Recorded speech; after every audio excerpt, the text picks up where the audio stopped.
ПЧ-2? Да. Что у вас там горит? Взрыв на главном корпусе, между третьим и четвертым. А там люди есть? Да.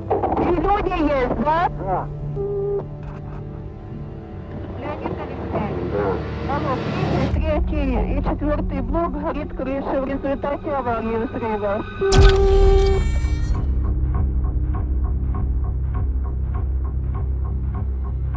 26 de abril de 1986. Tiene lugar en Ucrania el que se considera, junto a Fukushima en Japón en 2011, como el más grave accidente nuclear en la escala internacional de accidentes nucleares, siendo así uno de los mayores desastres medioambientales de la historia. Queremos advertirles de que trataremos de explicar conceptos esenciales. ¿Qué sucedió? ¿Por qué? ¿Qué consecuencias han dado lugar 30 años después? Pero no profundizaremos mucho. Chernóbil en 15 minutos tiene un claro propósito. La finalidad de este breve documental es la de llegar al espectador de tal manera que, tras finalizar su visualización, éste sienta curiosidad suficiente como para informarse más acerca de este trágico suceso. Sin más preámbulos, comienza Chernóbil en 15 minutos.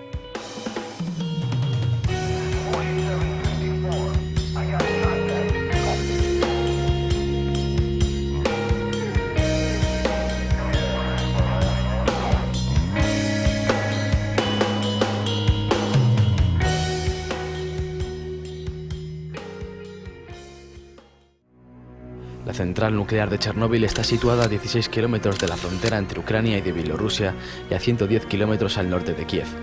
Esta central está situada a 14,5 kilómetros al noroeste de la ciudad actual de Chernóbil, pero la ciudad y la planta no estaban directamente relacionadas. Al mismo tiempo que se construía la planta, se construyó la ciudad de Pripyat para los trabajadores de dicha central el 4 de febrero de 1970 a unos 4,7 kilómetros. Esta ciudad llegó a albergar a casi 50.000 personas antes de su evacuación.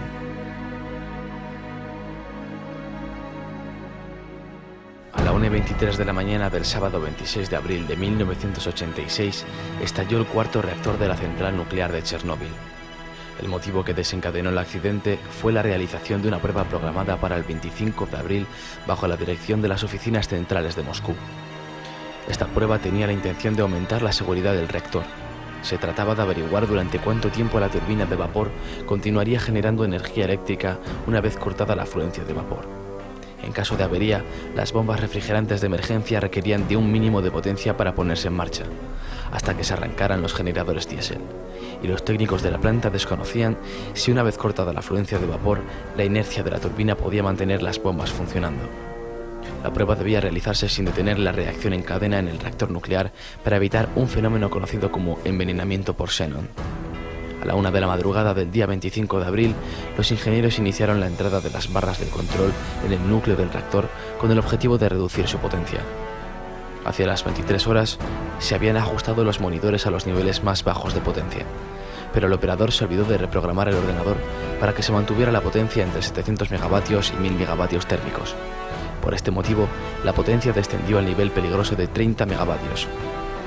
Con un nivel tan bajo, los sistemas automáticos pueden detener el reactor debido a su peligrosidad, y por esta razón los operadores desconectaron el sistema de regulación de la potencia, el sistema de emergencia refrigerante del núcleo y otros sistemas de protección cuando el sistema estaba a punto de apagar el reactor nuclear. Con 30 megavatios comienza el envenenamiento por xenón. Al darse cuenta, se extrajeron las barras de control con el fin de evitarlo, aumentando la potencia del reactor nuclear. Los operadores retiraron manualmente demasiadas barras de control. El núcleo del reactor disponía de 170 barras. Las reglas de seguridad exigían que hubiera siempre un mínimo de 30 barras bajadas, y en esta ocasión dejaron solamente 8. Dado que los sistemas de seguridad de la planta quedaron inutilizados y se habían extraído casi todas las barras de control, el reactor de la central quedó en condiciones de operación inestable y extremadamente insegura. En este momento, tuvo lugar un brusco incremento de potencia que los operadores no detectaron a tiempo. Cuando quisieron bajar de nuevo las barras de control, estas no respondieron debido a que posiblemente ya estaban deformadas por el calor y las desconectaron para permitirles caer por gravedad. Finalmente, el combustible nuclear se desintegró y salió de las vainas, entrando en contacto con el agua empleada para refrigerar el núcleo del reactor.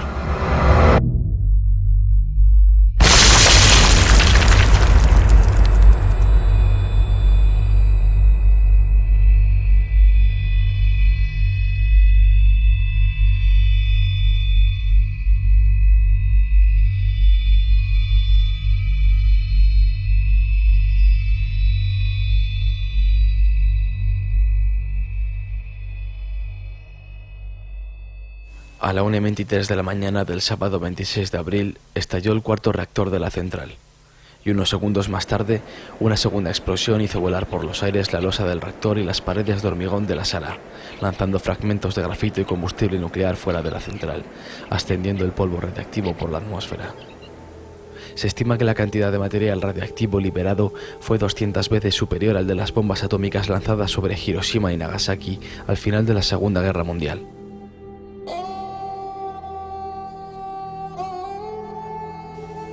El primer acercamiento en helicóptero evidenció la magnitud de lo ocurrido.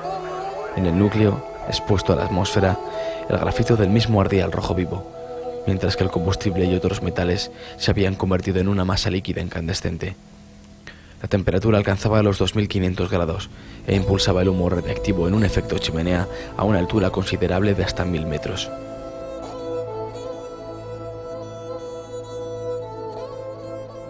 Mientras tanto, se estableció el control permanente de la radiación en Pripyat, que para la tarde del 26 de abril era de unas 600.000 veces el fondo natural. Por otro lado, un comando militar fue enviado a tomar lecturas en la base de la planta. Se registró un astronómico nivel de 2080 Roentgens, por lo que en 15 minutos un ser humano absorbería la dosis letal.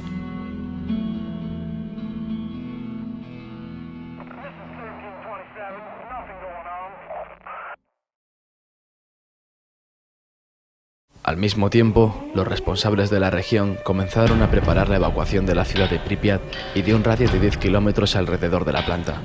Esta primera evacuación comenzó de forma masiva 36 horas después del accidente y tardó 3 horas en ser concluida.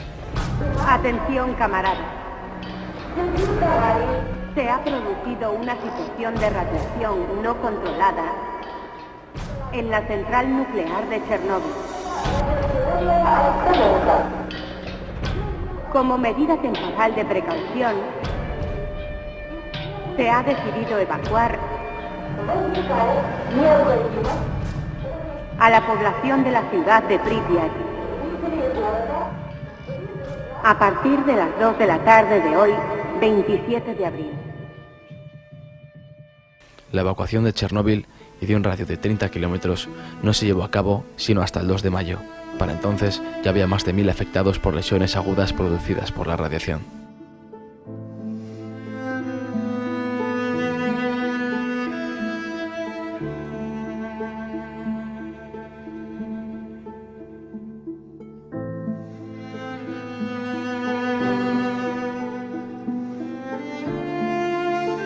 Se inició un proceso masivo de descontaminación, contención y mitigación que desempeñaron aproximadamente 600.000 personas denominadas liquidadores en las zonas circundantes al lugar del accidente, y se aisló un área de 30 kilómetros de radio alrededor de la central nuclear conocida como zona de alineación, que sigue aún vigente. Los trabajadores de contención sobre el reactor afectado evitaron una segunda explosión de consecuencias dramáticas que podrían haber dejado inhabitable toda Europa. Se inició el levantamiento de una estructura denominada sarcófago, que envolvería el reactor y lo aislaría del exterior. Las obras duraron un total de 206 días.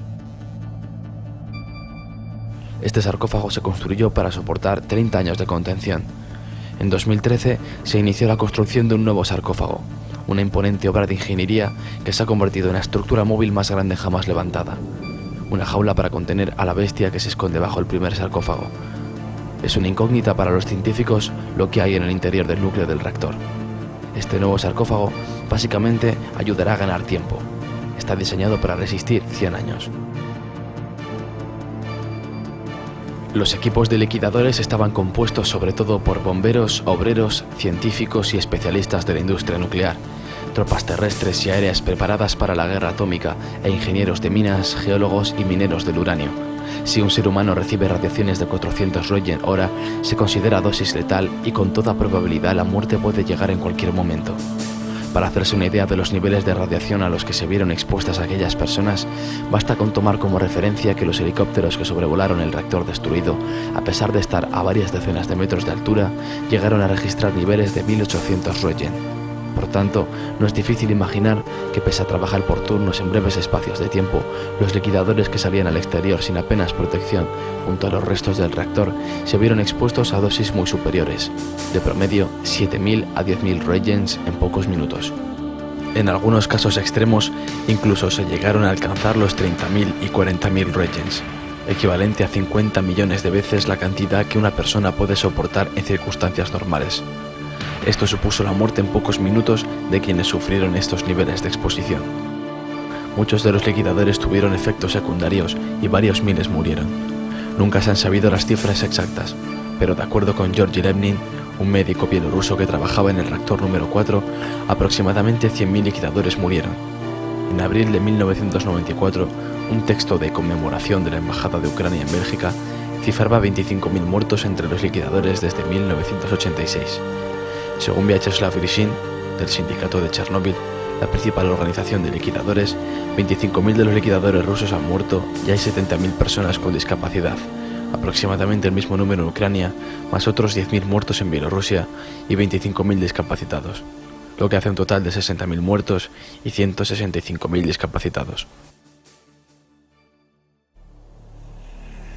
La contaminación de Chernóbil no se extendió uniformemente por las regiones adyacentes, sino que se repartió regularmente en forma de bolsas radiactivas, con la forma de pétalos de una flor. Informes de científicos soviéticos y occidentales indican que Bielorrusia recibió alrededor del 60% de la contaminación que cayó en la antigua Unión Soviética.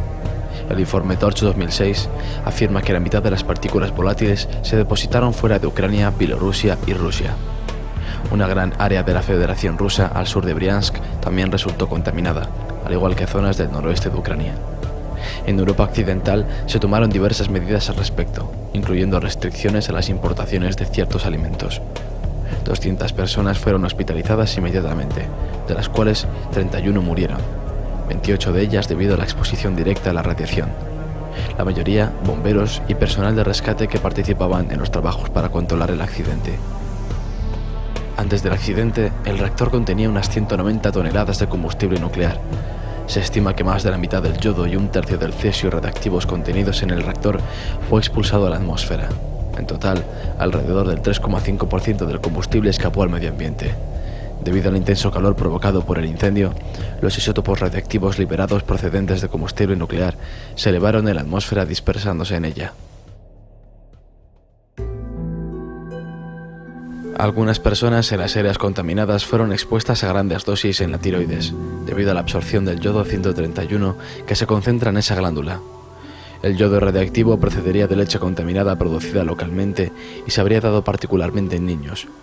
Varios estudios demuestran que la incidencia de cáncer de tiroides en Bielorrusia, Ucrania y Rusia se ha elevado enormemente. Sin embargo, algunos científicos piensan que la mayor parte del aumento detectado se debe al aumento de controles. Hasta el presente, no se ha detectado un aumento significativo de leucemia en la población en general. Algunos científicos temen que la radiactividad afectará a las poblaciones locales durante varias generaciones, la cual se cree que no se extinguirá hasta pasados 300.000 años. En un radio de unos 20 o 30 kilómetros alrededor del reactor se produjo un aumento de la mortalidad de plantas y animales, así como pérdidas en su capacidad reproductiva. En los años posteriores al desastre, en la zona de exclusión abandonada por el ser humano ha florecido la vida salvaje. Bielorrusia ya ha declarado una reserva natural y en Ucrania existe una propuesta similar. Varias especies de animales salvajes y aves que no se habían visto en la zona antes del desastre se encuentran ahora en abundancia, debido a la ausencia de seres humanos en el área.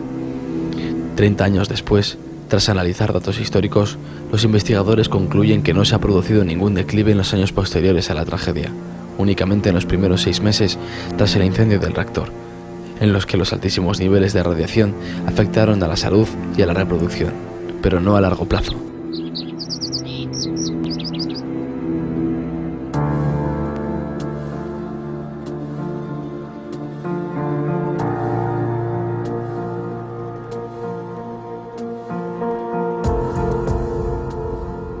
La tragedia de Chernóbil señala el final del idilio entre la energía atómica y su uso civil.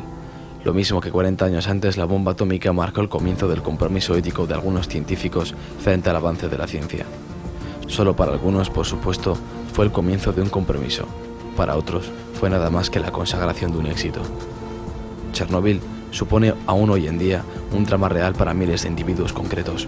Niños deficientes, poblaciones enteras devastadas, campos anegados por la contaminación, el traslado forzoso de personas, traumas, debacle económica y pánico colectivo. Las estimaciones de víctimas varían desde los 4.000 según las Naciones Unidas hasta los 93.000 como consecuencia de la radiación según Greenpeace. Lo que está claro es que el hombre trata de progresar, a veces forzando la maquinaria demasiado, y deja parajes como Pripyat. Algo que nos da que pensar es el hecho de que a pesar de los niveles de contaminación, Chernóbil sea ahora cuna de tanta fauna y flora. ¿Seremos pues más perjudiciales para la naturaleza que un desastre nuclear?